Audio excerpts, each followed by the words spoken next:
ہمارا ایمان کمال درجے کو اس وقت پہنچے گا جب ہمارے اندر اپنی خواہشات سے زیادہ، اپنی ضروریات سے زیادہ حضور کے مرضیات کا خیال ہو، حضور کی سنتوں کا خیال ہو، حضور علیہ السلام کی محبت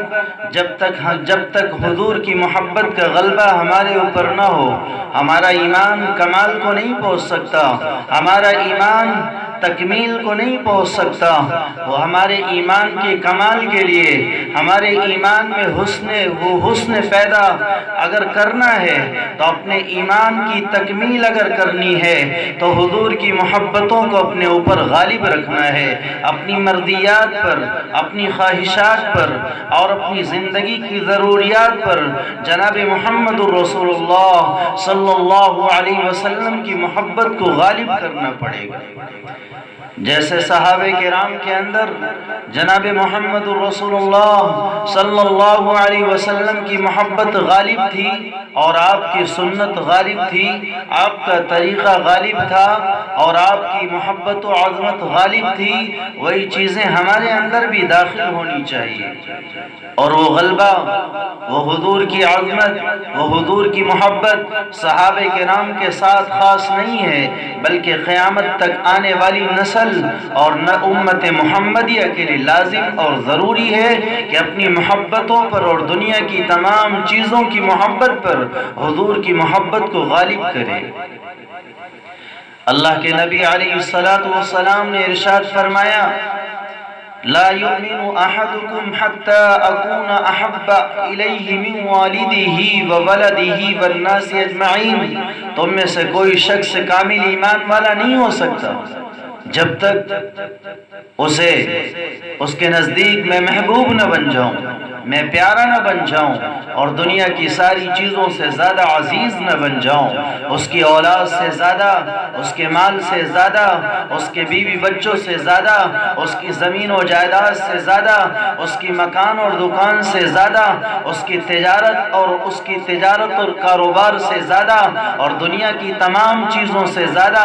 جب تک میں اس کے نزدیک محبوب نہ بن جاؤں، وہ شخص کامل ایمان والا نہیں ہو سکتا۔ یہی وجہ تھی صحابہ کرام کے اندر حضور کی عظمت و محبت اور حضور کی سنتوں کا عشق کس قدر نظر آتا ہے، وہ ہم بارہا سنتے ہیں اور پڑھتے بھی ہیں۔ میرے بھائیوں، جس دن اس چیز پر چلنے کی ہمارے اندر خواہش ہوگی اور حضور کی سنتوں پر عمل کرنے کا جذبہ ہوگا اور حضور کی محبتوں کے غالب کرنے کا شوق اور ولولہ پیدا ہوگا تو ہمارے لیے بھی اس پر چلنا آسان ہو جائے گا۔ جیسے صحابہ کرام کے لیے آسان تھا، بلکہ وہ وقت آ گیا تھا کہ حضور کی محبتوں کے بغیر جینا دشوار ہو گیا، حضور کی سنتوں کے بغیر جینا دشوار ہو گیا، حضور کی عظمتوں کے بغیر جینا دشوار ہو گیا، حضور کے طریقہ کو اپنائے بغیر ان کے لیے جینا دشوار ہو گیا۔ آج ہمارے لیے مخالفت کرنا آسان ہے اور اس پر چلنا دشوار ہے۔ صحابہ کرام کے لیے حضور کی سنتوں کے خلاف عمل کرنا ایک دشوار ترین عمل تھا۔ وہ دنیا کی کوئی جگہ ہو، نہ سماج اس کے لیے رکاوٹ بنتا، نہ معاشرہ اس کے لیے رکاوٹ بنتا، نہ کوئی دیس اس کے لیے رکاوٹ بنتا۔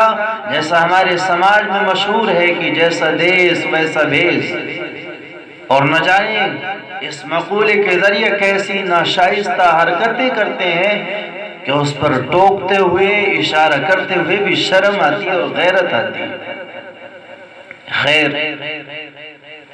آپ اندازہ لگائیے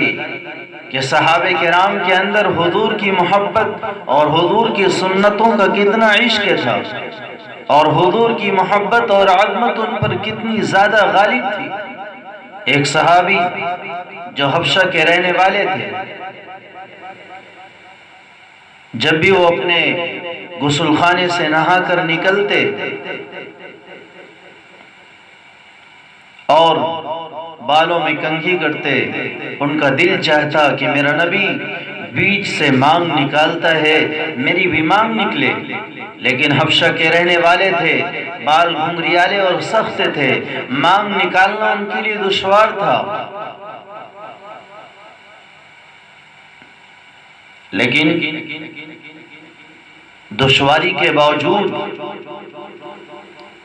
وہ اسے نکالنے کی کوشش کرتے اور مانگ نہ نکلتی تو تڑپتے رہتے۔ بعض دفعہ اتنا افسوس اور صدمہ ہوتا کہ راتوں کی نیند اچٹ جاتی اور بستر پر کروٹیں بدلتے رہتے۔ لیکن بے چینی ہوتی ہے انسان کے اندر جب کسی چیز کی فکر داخل ہو جائے اور کسی چیز کے کرنے کا جذبہ پیدا ہو جائے تو اللہ اس کے لیے راستے آسان فرما دیتا ہے۔ وہ صحابی رسول بے چین اور بے قرار ہیں کہ اللہ تیرے محبوب کی مانگ بیچ سے نکلتی ہے اور اس حبشہ کے رہنے والے کی مانگ نہیں نکل پاتی۔ اے اللہ کہیں ایسا نہ ہو حضور کی سنت کی مخالفت ہو جائے۔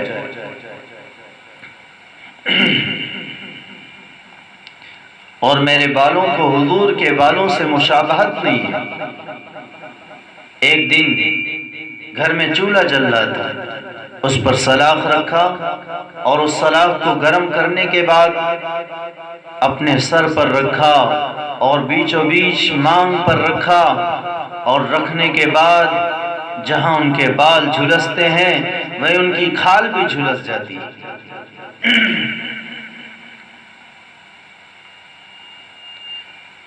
جس سے سر میں زخم بن جاتا ہے۔ لوگوں نے ان سے پوچھا اتنی تکلیف کیوں اٹھائی؟ میرے بھائیوں، آج ہم سے نہ سردی برداشت ہے، نہ گرمی برداشت ہے، نہ مسجد کی تنگی برداشت ہے، نہ مسجد کی بے نظمی برداشت ہے۔ مسجد اور دین کے اعتبار سے دین کے شعبے میں کوئی کمی ہم سے برداشت نہیں ہے۔ حالانکہ وہی انسان اپنے کاروبار کے لیے وہ دین کی سختیوں کو برداشت کرتا ہے اور رات کی تاریکیوں میں وہ مرتا اور مٹتا ہے، لیکن وہ دین کے لیے ایک پل بھی برداشت کرنے کے لیے تیار نہیں ہے۔ چاہے وہ دنیاوی کاموں کے لیے وہ چلچلاتی ہوئی دھوپ میں اسے پیدل چلنا پڑے وہ چلتا ہے، اسے کام کرنا پڑے وہ کرتا ہے، اسے دنیاوی مشاغل میں لگنا پڑے وہ لگتا ہے، اسے دنیاوی کام کرنا پڑے وہ کرتا ہے، اسے دنیا کے تمام منزلوں کو طے کرنا پڑے وہ طے کرتا ہے، دنیا کے کام کو انجام دیتا ہے۔ نہ اسے مشقت کا احساس ہوتا ہے، نہ تکالیف کا احساس ہوتا ہے، نہ شکایت کا اس کے دل میں جذبہ پیدا ہوتا ہے۔ لیکن جہاں نماز پڑھنی ہوتی ہے تو نماز کی مشقت اس کے لیے بھاری ہے، قرآن کی تلاوت کرنی ہوتی ہے تو رمضان میں بھی اس کے لیے تلاوت بھاری ہو جاتی ہے، اسے زکوٰۃ دینی پڑتی ہے تو زکوٰۃ رمضان المبارک کے مہینے میں نکالنا اس کے لیے بوجھ اور تاوان بن جاتا ہے۔ مساجد کی مدد کرنی ہو تو اس کے لیے وہ بوجھ معلوم دیتا ہے، غربا کی مدد کرنی ہو تو اس کے لیے بوجھ معلوم دیتا ہے، مساکین کی مدد کرنی ہو تو اس کے لیے بوجھ معلوم دیتا ہے۔ اسے دنیاوی کام کرتے ہوئے کوئی مشقت، کوئی تعب، کوئی تھکاوٹ نہیں محسوس، لیکن جہاں دین کا کام کرنا پڑتا ہے وہاں تھکاوٹ بھی محسوس ہوتی ہے اور بوجھ بھی محسوس ہوتا ہے۔ لیکن صحابہ کرام ہر مشقتوں کا سامنا کرنے کے باوجود